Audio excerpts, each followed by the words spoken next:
Thank goodness it's not live.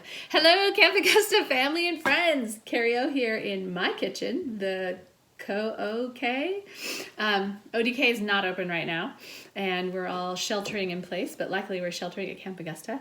I wanted to show you all some of my herbal skills for immunity and what I've been doing with my family. One thing that I have been making is medicated honey. Very simple. If you have honey and garlic, you're set. I'm going to add a little bit of elderberries, which you may or may not have heard of. High immune boosting factor. So I'm going to do elderberry, garlic, honey. Garlic, 1 bulb of garlic. You could take 2 or 3 pieces. You don't really need that much. 2 or 3, what do we call these? Cloves. And Clove and Annika are doing well. They're not here. That's why it's so quiet. 2 or 3 cloves of garlic minced up. Maybe 4. I'm going to do 4. Make this really powerful. There we go. And some elderberries. So you may or may not be familiar with elderberries. Not sure how easy they are to buy, but they grow here in Nevada County. And you might recognize this bowl. Remember having cereal in this bowl? Hopefully we'll get to do that again this summer. So I'm not going to use all of them because it's a precious commodity. My friend just gave me some because I used the rest of mine. And I just want to get the stems off. If you buy it, you're probably going to get it all cut and sifted. And cut and sifted, and none of the stems will be there. I do a traditional cut and sifting of my herbs and do a little. So, you know, you've seen when you travel to other countries, you can do a little, see, and all the stuff you don't want, the stems basically, are flying away. So what you're gonna want though is a water bath. I have a saucepan with water. If you've taken HMM at Camp Augusta before, you know what this is. I'm gonna use this glass jar and make sure that it's at least up to here with water. And I'm going to add some beautiful local honey. This is from Grass Valley, I believe. So I'm gonna fill it up about halfway. The one thing about medicated honey is you don't need a lot, especially garlic honey, right? Like, ooh, imagine what that might taste like. It's actually quite good. If you've ever taken HMM, which a lot of you probably have, remember sometimes we'll go to the garden and we'll take an oregano, we'll do the chamomile and the lemon balm and the peppermint, make a beautiful tea, and then we're like, let's stick some oregano in there, and people are like, ooh, that's weird. And then when we taste it, it adds this nice nature taste, I suppose we can call it. And so think about that with your garlic honey. It sounds pretty extreme, but once you make it all and get it going, it actually has a lovely flavor to add to almost any tea. Probably not your latte or anything very sweet that you're looking for, but garlic, elderberry, honey. So I'm gonna chop up. I'm gonna get this on the boil. I don't know if you can see that. Yes, you can. So honey, beautiful clear honey in a jar. Get local honey if you can, but if you can't right now, just get what you can in water, right? So there is water in here. And let that, because you want the honey to be really liquidy. And so I'm gonna chop up. Martha Stewart was not here today, so I have to do all this right now. I just like to smash my honey. That's where the ODK is lovely, isn't it? For those of you cooks out there, you probably know what I'm talking about, where you smash the honey, smash the garlic. Okay. Sure, I'm gonna have my assistant do a little peeling for me as well, so we can get through this a little bit faster, but I suppose we can just cut stuff as well if we need to. So if you smash it, the peel comes off quite easy. If you didn't know that little trick, I've taught you something for your cooking lesson. So now you have a big old clove that is a little bit squished, and the peel came off quite quickly. So actually I got about five cloves right here. Decent size, as you just saw with that beautiful hand that came through. So we'll just do these 4. And I'm just gonna mince it like I'm mincing up something for dinner, right? Give it a good mince, chop, chop, chop. And it doesn't have to be too small, because what we're gonna do after, in the end, when I feel like it has saturated enough and infused, you all know that word from HMM, infused enough, we're gonna actually stick this in the blender. I have a Vitamix, which I love because it really chops things up. But yeah, so chop it up in a good, get some good chunks going there, but nothing too massive. Look at that. I'm just gonna slide all that right into the honey. Hopefully you all have access to good groceries and are being safe when you're going shopping right now. And we did a little bit of hoarding. We bought 2 jars of honey about 3 weeks ago. Felt like I needed to make a lot of medicated honey for everybody at camp. And it was there. Okay, don't lick your fingers unless you really like garlic. So the garlic's in there. I use a chopstick if I still have any that my children haven't used as drumsticks. So I use a chopstick. Right now the honey's still a little bit stiff, so I'm just kind of pushing the garlic down into the honey. Do you want to like pull it up and so you can look into the honey? And so here we go. So I'm just pushing it down, and that honey is going to become a lot thinner because it's going to get warm and liquefied more. So there's my garlic, and I'm going to work on my elderberries right now. And if you do this, make sure you put this in the sink and get a new one. Okay, so we're going to let that sit. Okay, just move the garlic honey. It started to bubble a lot, so I moved it to a smaller burner, because you really don't want it boiling. You don't want the glass to crack. You don't want water getting into the honey, any of that good stuff. So again, garlic and honey, done. You can just finish with garlic and honey. You don't have to even blend it or do anything. Blending it, you're gonna get more of the immune boosting power of the garlic when you cut it up. So right now I have garlic honey. Kerry love to add all kinds of things. So what I have been doing is garlic, elderberry, and thyme. I don't have any thyme, but I do have oregano. They're different, however, oregano and thyme are high in antioxidants and high in immune boosting, because remember, they have an essential oil. Remember, if something smells very strong and has an essential oil, it's likely going to kill germs. And guess what, peeps? We want to kill lots of germs right now. So I'm going to do garlic. I'm also going to add about a half $1 size worth of oregano. Here it is in my hand. Kind of like what we do in bread making. And I'm just going to squish it up just to get that good aroma going. I haven't done oregano before, so we get to all try this together.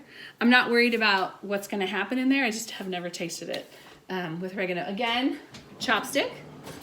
That the children haven't used, but I put the other one away because I licked the honey off of it. Oh, it's getting even a little bit thinner right now, and it smells a bit like pizza. Yep, it's smelling good. So I'm mixing it, just making sure that oregano goes down into the honey. There you go. See how liquidy it is now too, comparatively. Okay, now I'm gonna get my elderberries going and pop those in there. You could, again, stop here. Stop with the garlic, or stop with garlic and oregano or some thyme. Ginger is also a lovely one that you can do. Ginger has some immune boosting. It's also great for your digestion, which, as we know, eat, sleep, breathe, move. So in this time of staying healthy, you want to be moving. You want your digestion to be good. You want to be eating good. So if you want some ginger, pop some ginger in there. I wouldn't do too much because that can be quite potent. Okay, so I'm blowing, separating the husk from the rice like they do in the fields. This is me just separating the stems, and if there's a few stems that get in, it is totally fine. So again, dried elderberries, locally found. You can probably get them at any health food store, although I have heard that they are out because the word is out on the street that elderberries are great. Seems everybody besides the herbalists know this now. Okay, so that handful of elderberries, you can do whatever you want. What's beautiful about this when you blend it, the one time I did a trade with a friend, I blended up and my honey was like a purplish pink color. Almost lovely. Okay, so elderberries are going in. Oops, did not lick this chopstick. Same thing. Gonna smush it all down. get it in there, and just let it infuse, let it steep like we do at HMM with our Boo Boo Goo or our lip balm. We set it in the sun. Instead of the sun, we're using this burner, again on a lighter burner so I can see it's hot. There's a few bubbles, but it's not rapidly boiling. It's just a simmer. Some people might put a lid on it. I would put the lid of the jar, not a lid on the whole pot, because I don't want the condensation dripping a bunch of water into my honey. Don't want the water, I just want the honey. Okay, and now my elderberry, garlic, oregano honey is going to steep for at least 5 hours. What I generally do is let it steep before I go to bed, turn it off, wake up in the morning, do almost a whole another 24 hours or back and forth. Obviously don't leave the burner on if you're going to leave the house, but nobody's leaving the house right now, so you can leave the burner on and just keep adding water. And I'll just do it off and on for at least a day, 24 hours, and then when I feel like it's steeped enough or infused enough, then I'm going to take it off, not cool down too much, and put it in the blender, which is what we're going to do next. All right, see you soon. Yeah. Hello, welcome back. It's been steeping. So my honey with my elderberries, remember the elderberries, and the garlic, and the honey, has been steeping for over 5 hours. In fact, mine's been steeping for almost over 24 hours, but I've turned it off when I've left the house. So it's ready to rock. I'm gonna put it in the blender. But what's important to know is I want it to be pretty warm, because as you know, and the jar's hot,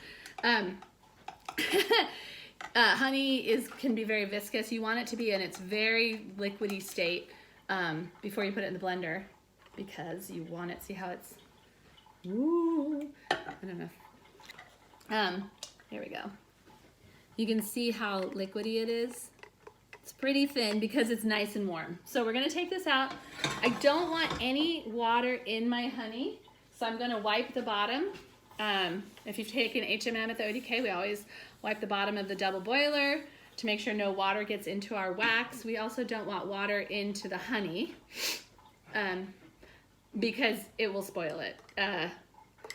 There's another recipe where you can add like a liquid, you can add a medicinal liquid, you can add a flower water, but you would have to keep it in the fridge. It emulsifies, but not so preservative, because honey is a preservative in itself, but add water to it, and then you've added a whole nother ball of wax. Haha, honey wax, get it? Okay, blender. I'm gonna pour the whole thing into the blender. Elderberries, garlic, oregano. That's right, we added our oregano. Smells like pizza honey. Pour the whole thing into the blender. Scrape it all out. I'm hoping you can still see this. It's really hot. I generally don't like hot things in plastic, but I don't have a glass blender anymore. This is a Vitamix, which is lovely because it'll chop up all those little elderberries.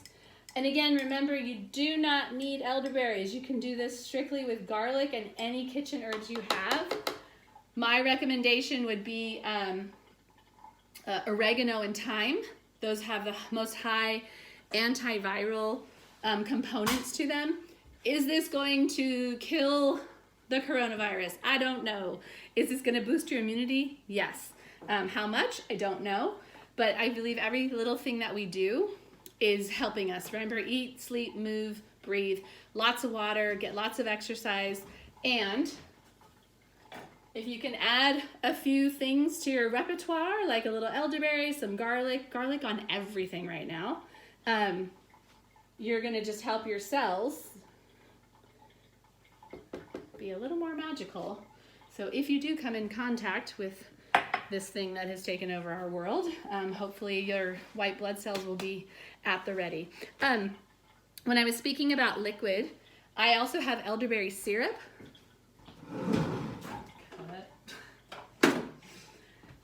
That I purchased probably end of January. I have all of this on hand all the time for my children and myself because it helps boost your immunity. And when kids go to school, they just always get sick. But I bought an extra bottle toward the middle of February when I started learning what's going on. You can add, this is your liquid. Remember, if I do add my liquid, I'm going to have to keep it in the fridge, right? So I'm gonna add a little bit of elderberry syrup. It's delicious. I'm not gonna add a lot because it's kind of like liquid gold. I'm gonna add that, and now what's gonna be even better, it's gonna have some purple honey. It's gonna be great. Okay, and The blender is going on. You could probably. And I'm gonna crank it up because I really want to chop up the garlic and the elderberries. I really want them to really break down. Obviously, you know how a blender works, but if we want to come a little closer just to see, and I know a lot of people like to have all the information. I'm on low on my Vitamix, but I'm turning it up to almost a 10. Ooh, you can see it getting frothy. It's so exciting! Alright. That was about 2 minutes. Okay, most importantly, you don't have to do this. However, I don't think you want like a chunky syrup. I'm gonna strain it. So I have this coffee or tea strainer that a lot of you may have at home. I only use this one for tea or things like this. Don't use your coffee one unless you absolutely love the taste of coffee, and everybody in your family does, because coffee, the smell stays, the residue stays in there. So I have a separate one for my coffee, and this one is only for herbal teas and wonderful things such as this. So you can see closely, and I'm just gonna pour it all in and let it strain. It strains very slowly. Or if you have the famous cheesecloth that you know that we love to use at the ODK, you can do some cheesecloth as well. So I'm gonna keep, and luckily it's still nice and warm, so it'll strain through the holes a little bit faster. Candied oregano, candied garlic oregano. So as you can see, it's a slow drip. That's going into the jar. And so what I'll do is I'll take that famous chopstick and just wiggle it around, because it's probably getting clogged a little bit from the pieces that didn't get ground up. You can do it in a larger jar, because right now it seems like it's getting a little clogged, but this is the jar I'm gonna keep it in. So I prefer to just do it in the same jar. And I'm gonna have to wait probably a good 10-15 minutes to just let it strain. And that's our elderberry syrup. We're gonna let it strain for about 10 minutes, and then I'll show you how to package and make sure you label it up. So I moved it to a larger jar because I was noticing the bottom of the strainer was hitting the goop, the good yummy goop, and I didn't think it was straining enough. So I moved it to a larger jar, and my assistant Una has been graciously stirring and stirring. There she is. And basically, yeah, you're gonna let it sit for a while. If anybody's ever strained honey and honeycomb before, you put it in a nice, like a cheesecloth or a nylon. A nylon would work if you have an old nylon that you're not wearing because you're not going out. Just cut the top of it just so you can use the foot, and you could wrap it on the top of this and put a rubber band here, and that could help strain it too. Larger jar is better. I've also seen people hang it from a knob on the cupboard, so it has more gravity, so it's really pulling down on it, because this is probably gonna sit here probably until after dinner, which is fine. Anyways, but here's a beautiful color. Look at that. That's honey. I don't know if the light is showing it nicely, but it's a beautiful dark mauvey purple mauve. Anyways, that's it. We didn't add any water to this one, but we did add the elderberry juice, so I would keep this in the fridge, which is gonna harden it because it's honey. But you just take a scoop out. You can either take one little scoop and just have a scoop of honey, or add it to some of your teas. Decide which tea you want to try it with. A black tea, maybe not, but like an herbal tea, it probably goes really well with. But that is medicated garlic, elderberry, oregano, honey. So it's gonna have a lot of germ fighting capabilities, boosting your immunity, and it just tastes really good. And it's something fun to do while you're at home. Yeah. Thanks for joining, and hopefully I'll be back with a few other wonderful things from Kerry's Co-DK to share with you. All right, y'all. Happy day. Thanks for joining. Bye.